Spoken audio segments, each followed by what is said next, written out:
So next వచ్చే elections కల్లా ఇక్కడ కూడా మళ్ళీ ఈ పార్టీ యొక్క ఆవశ్యకత అడ్డుగా తీసుకెళ్లాలని మన యొక్క జనసేనాని అయిన అధ్యక్షుడు పవన్ కళ్యాణ్ గారు ఇప్పుడు నుంచే సూచనలు చేస్తున్నారు.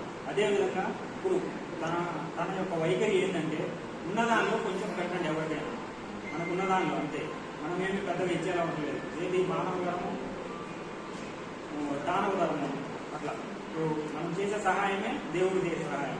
అట్లా ఆలోచించి మనం తలా ఒకరికి చిన్న సహాయం చేస్తే అందులోనే మనం కొంచెం సంతృప్తి చెందుతామని మన నాయకుడైన పవన్ కళ్యాణ్ గారు చెప్పడం జరిగింది. సో ఇందు మూలంగా మేము ఇక్కడ మన ప్రభుత్వ ఆసుపత్రి అయిన హుజూర్ నగర్లో డిస్ట్రిబ్యూట్ చేయడం జరిగింది. సో జై జనసేన, జై పవన్ కళ్యాణ్, జై జై పవన్ కళ్యాణ్, భారత్ మాతా की, भारत माता की, भारत माता की।